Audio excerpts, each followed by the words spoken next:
How do you look at rejection? How do you get popular on social media? Today, we're going to sit down with Jackie Hollywood and ask her how she's done all of it. I'm McCall Taylor, and this is Quit Your Damn Job, episode number 4.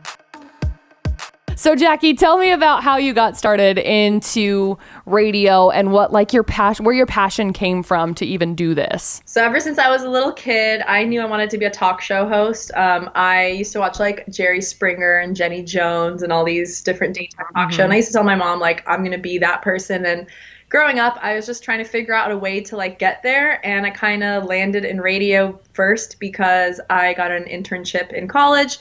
We needed to get a credit for an internship class, in my field. So I was like, oh, I'm just going to apply to my favorite radio station that I listen to every single day. Yeah. My favorite morning show, right? And I got the internship. Yeah. I was super excited. And then once my internship was over, they asked me to stay, and they hired me to be an assistant producer, which was the first assistant producer role at that station. They just didn't have that title, so they created it for me, which was a really nice feeling. Right out of college. Yeah. Yes, I made it. And then I got to just do fourth mic and kind of be a part of the show without really. I mean, I never really had that contract on air at that station, but I was still right. A voice, and I was like, okay, this is really cool. So that kind of fueled my passion for radio. It's really cool that that's how your story goes, because my story was very similar. I mean, I didn't go to college, but kind of interesting because it's oh yeah, I'm going to just try. I mean, and a lot of it comes from that just trying position. Yeah. If you don't try something that you're passionate about, you'll never, some people are too scared to try because they don't want to fail. They don't want to be told, no, you're not good enough. So they just don't, they just keep themselves from trying. But I'd rather be told, no, you're not good enough 10 times, knowing that I damn well am good enough, and then get told you are good enough now on the 11th. That's just how life works. So I was lucky enough to get told yes, on my first try, which doesn't happen a lot. But I've been told no since then many a time. I'm told no every day now. So it's you just have to keep grinding. The thing is that, just to add to your point, I feel the first initial yes is enough motivation almost for you to go through, because I feel if I had been told no for my first job, I would have been oh, okay. And that would have been just the end of it. But after getting into it, it's oh, hey, I can do this. Yeah. I mean, it sucks when someone tells you no, we've decided to go with someone else. And you're what does that person have that I don't? But I've learned to never take that personally, right. Because it's not necessarily that someone maybe is more talented than me. I don't look at it like that. I look at it, oh, well, they, for that station, needed a person who, maybe they needed a male for this position because they already had a female on the show. Maybe they needed someone a little bit older than me. Maybe they need someone a little younger than me. Maybe my voice was too whatever it is. You know what I mean? So I just always think maybe I wasn't the right fit for that job. And then at the end of the day, I'm glad they said no, because I probably would have hated it if it wasn't right for me anyway. So exactly. And sometimes it does play out like that, because then the job isn't the right fit for you, not necessarily you not being the right fit for the job. Yeah. I look back at a couple of different jobs that I applied for, and I was devastated. The job didn't come to me. And I remember the people that I worked with were saying things oh, well, you're never going to make it, not supportive. And yeah, it was crazy. And that kind of thing came forward. And at that point in time, I'm really grateful, because there are things that I have learned now that I never knew when I applied for those jobs in the first place. And I would have been awful at, because I had no idea what I was doing. Yeah, no, that's true. Sometimes you think you're the perfect fit, and then it just isn't that way. And my whole thing in life is always have a positive outlook on it. There's no point in sulking and being I'm not good enough, nobody wants me. It's is that going to help you? No, that's literally that's going to make your life worse. So if I get told no, which I literally have been applying to a job every day for a year, and I clearly have been told no many times to many different jobs, I don't ever take that personally. I'm all right, at least I know now, and on to the next one. It's all good. The thing that I found the most interesting, when it comes to radio especially, I was just thinking about this the other day, because they had that conference, the Morning Show Boot Camp conference that happened, and it was something that I am so passionate about. But it's crazy because growing up, I never realized I would have been passionate about this kind of thing. But it's kind of a passion that grows on you, What were you passionate about when you were young? I was I was certain I was going to be like a vet. Like I guaranteed myself I was going to be a vet, and now I'm like, no way, I couldn't. There's no way I could do When you that. have two passions, see, I don't really have a second passion like you do. Like some people just have two, and clearly, like you love animals and all that. So I always think like, wow, how lucky is it that you have two passions and you can always somehow blend the two. Like you could literally start like a podcast about animals, or you could do like a YouTube thing about animals. And I'm like, it's always a cool niche to be able to like do entertainment but have another hobby that you love, combine the two, because that's always what makes people successful, is having like that other thing that they really enjoy. So I think that's really cool. Yeah, thank you. I honestly, it's something that's very intriguing to me to see a lot of people come forward, because right now is such a fascinating time, honestly, to be alive, because we have the internet. We have the ability to reach out to hundreds of thousands, if not millions of people on a day-to-day basis based on just your hobbies alone. And it's crazy. So what are the things that you find to be like your biggest like hobbies? Other than doing this whole radio thing, music definitely is my biggest hobby. I love writing music. I love recording it, making music videos, and then I love performing. Unfortunately, like I had a show canceled earlier this year, which sucked because that was actually like probably the biggest show that I would have had so far, and I had to, give that up because of COVID. But I just miss performing. Like I just love that feeling of getting on stage and like being able to perform my own thing that I created. Like that's so cool. And then even if there's like three people in the audience that like know some of the words, I'm like, that's so cool. I love that. Right. It's the most amazing thing, like being able to see, you see the big artists sing their songs and you see the audience just like sing along. And I just wonder like what that's got to feel like. I can't even fathom. I mean, that's got to be amazing. Yeah, no, I mean, I wish I could know what that feels like too, because I'm like not even close to like that level. I have like a couple of people that like well, obviously my friends know like some of the lyrics and stuff. And then I have like a few people that just like show up like to all the time that are like, were fans of mine from the radio station kind of thing. So sometimes I'll look and see like they know the words. I'm like, that's really fun. But I can't imagine like a whole arena like screaming your lyrics. That's crazy. It would be crazy. It would be unreal. I mean, one day, right? One day. Yeah, that would be the dream. So when it comes to your digital stuff, have you thought about doing any sort of like virtual performing? I did once. So when the pandemic was like pretty fresh and people were like really scared and kind of depressed and like what's going on, within probably the second month or something, when everybody joined TikTok and didn't know what to do with themselves. Right. And it was like, welcome. Right. That's kind of when I decided, you know what, my show was canceled. Unfortunately, I would have gotten a lot of money for it, but you know what? I will do a show for free on IGTV or IG Live, sorry. And so I did one, and it was weird. Like I performed in the living room, and I was like, I like decorated it and everything. I made a whole set. That's fun. And then I was really happy like that I did it. And then afterwards, I watched it back, and I was like, oh my God, it looks so dumb. Oh my gosh. I left it up anyway. It's like, it was fun for me, but it wasn't the same, but it was cool to be able to do it anyway. The thing is that like we're our harshest critics, especially when it comes to our own performances and displaying ourselves, What's been the hardest struggle for you with that, being your own harshest critic? Yeah, I mean, when you watch stuff back like that you've done, you're always, I mean, it's nice if you don't find a single flaw, like that's cool, but most people look back at something they've done and they can like pick it apart.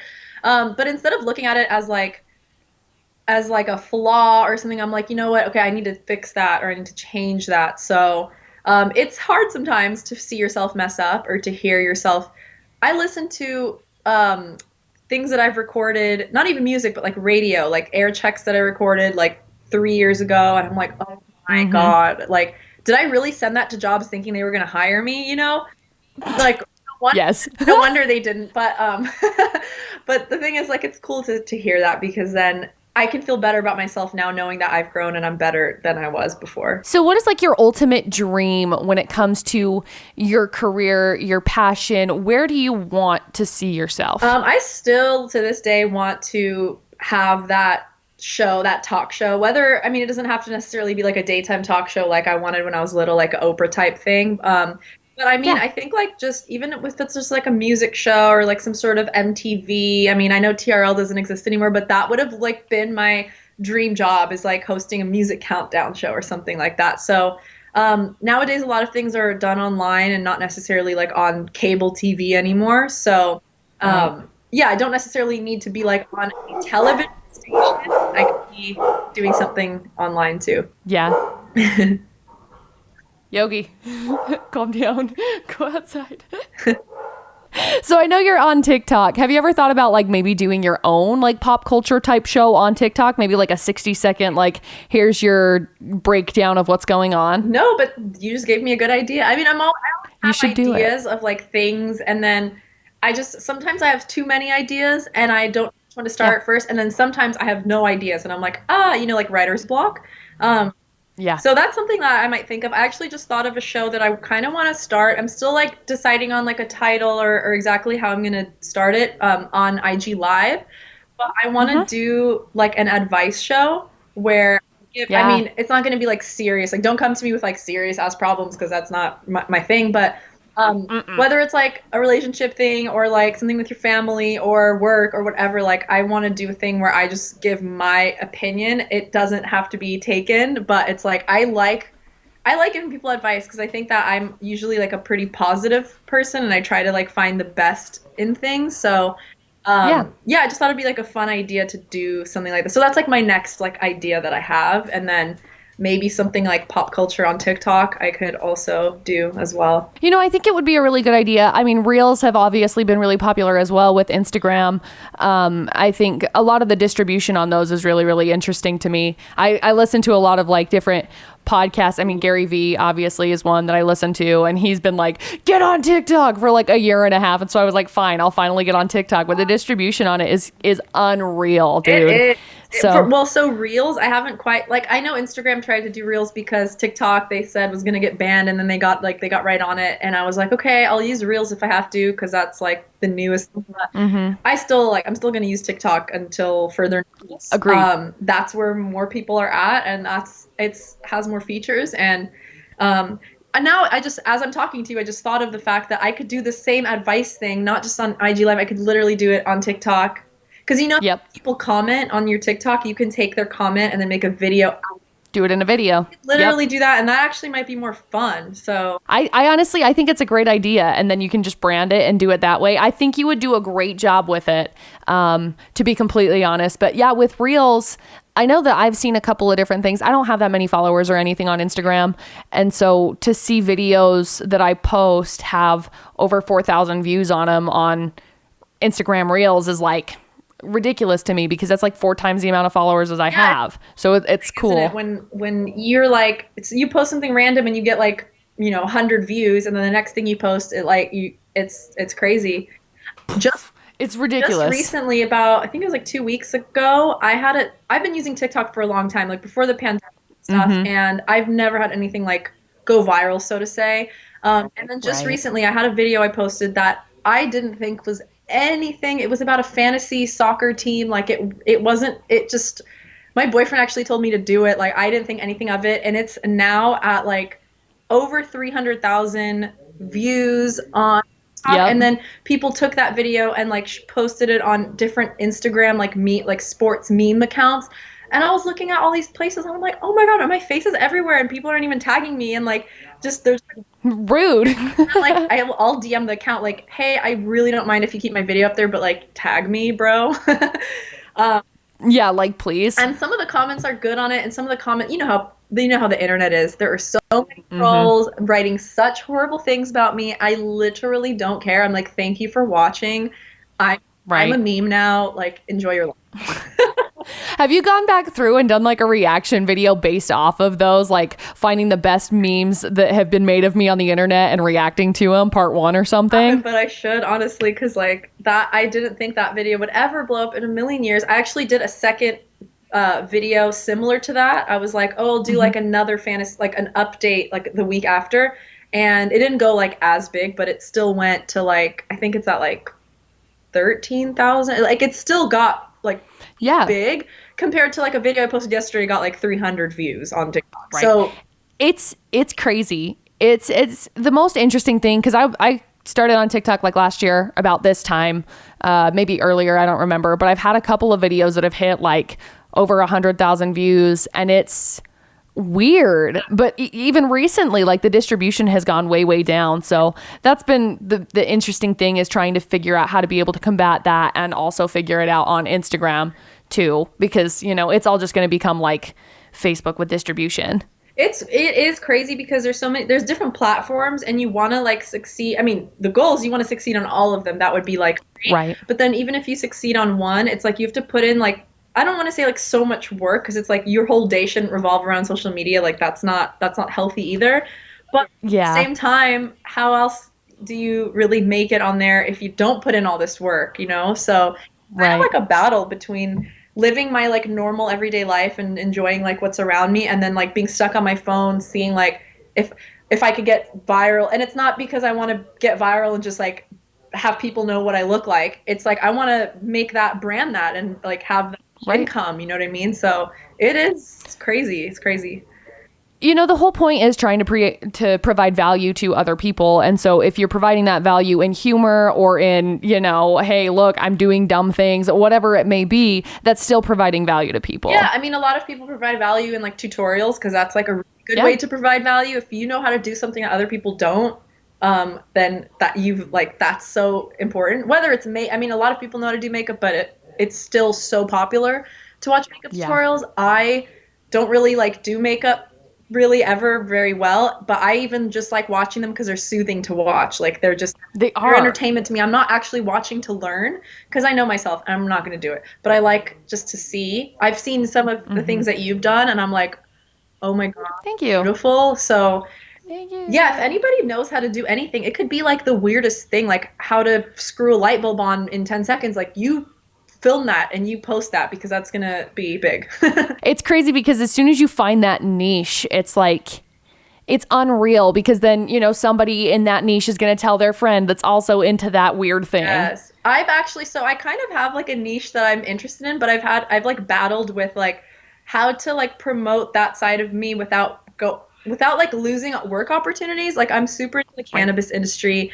Obviously, I'm in California. It's totally legal. It's all good. And I'm not really planning to like leave the state again. So I feel like it's fine when I post me like smoking out of a bong, because I like got it for free and I want to do this influencer style video. But then at the same time, I'm like, ooh, like, there's still some old school people out there who run radio stations, or for example, and then they might look at my Instagram and be like, ooh, she's not going to, she's probably high all the time. So we're not going to, but that's not like who I am. Right. So cannabis has always been like very like interesting to me, and I kind of like want to like focus on that a little bit and do like a cannabis influencer style show, but then I get hesitant because of like it's looked down upon by a lot of people still to this day. So it is, but you think about it from the niche perspective, and it's like maybe you make buku bucks off of it and you don't even freaking need radio anymore, and radio's just like a fun thing. Yeah, like I honestly that sounds good. And I've actually been like contacting different cannabis companies to see if anybody needs like a spokesperson or like a person to review their like products. Like I would be just as happy doing that, honestly. Like reviewing cannabis products online, I would be just as happy doing that as being on a radio show. To me, it's just like I still enjoy it, and I'm still able to like be creative and express myself. But yeah, I've kind of struggled with like how far do I like push that cannabis thing, because if it doesn't work out, then did I just possibly destroy something else? But to be clear, if a company's really gonna have a problem with that, I don't really want to work for them anyway, to be fair. Right. So yeah, maybe I should just not care. Yeah. You also don't want to like self-sabotage yourself either by saying, what if it doesn't work? Because it's like, yeah, but what if it does? No. Like the sky is the limit. Too many ideas, and I don't know how to like center and like focus on one. I'm like, oh, I want to do that show, and I want to do that show, and I want to do that show. And it's like, I can't have 7 shows because that's like crazy, and I won't be able to focus on any of them. But so far during this pandemic, I've already started 2 shows on IGTV, and one of them was called Honey, I'm Home during the beginning of the pandemic, and I interviewed like celebrities about like musicians, athletes, whatever, about like how their life is now that they're stuck at home. But once like quarantine kind of like ended and people were back into normal, I was like, I can't really like prolong this show anymore because people are now like going out again. So then I started TikTok to Me, which was me interviewing TikTok influencers about how they got viral and what their process was. And I thought, hey, I'm going to interview them. I'm going to get tips from them. I'm going to use those tips. And then I'm going to ask them to use my music in their TikToks. That's like my business plan.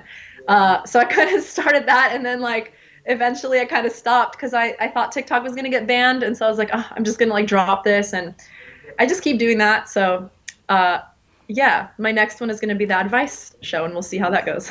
Good. Well, I think it's going to be really exciting. I really look forward to it. I think you go all in because they say, you know, I know there's the old cliche that people use that's crap. The jack of all trades is a master of none, but nobody ever actually finishes it because the actual line to the rest of that is oftentimes better than a master of one. So get out there, freaking do all of the things that you can do. Like that. I do too. It's like literally my new life motto. Tattooed on us. Do it right there. So Jackie, where can people find you across social media? So I was lucky enough to get my username on almost every platform. So Jackie Hollywood, Instagram, Twitter, YouTube, Facebook, and then on TikTok, it's Jackie Hollywood. I'm just having so much fun on TikTok right now. Whether anything happens with it or not, I'm going to keep posting on there. So definitely give me a follow. And I want you personally to give me to be one of my advice questions. So I can get started, and you can ask me something in the comments when I. Okay. I will write something in the comments. Do you want me to give it to you right now, or do you want me to just write it in the comments? Think about it, and because I haven't started it yet, so when I do, I will take that from you. Awesome. And then is there anything else you would like to add to tell people to chase their dreams or whatever? Honestly, just be happy in whatever you do in life. Like, don't let anyone tell you what you can and can't do. Your life is your damn life, not somebody else's. And just stay like happy this year. I know it's been crazy, but like just try to have a positive outlook and just look forward to 2021. You never know what's going to happen. So yeah, just smile, smoke some weed, be happy. Awesome. Jackie, thank you so much for your time. And this has been Quit Your Damn Job. I love it. Thank you. Learning from people is 100% how you're going to be successful. Right. If we can be humble enough to learn from other people or even through their experiences, it will save you so much. Yeah. So much, work.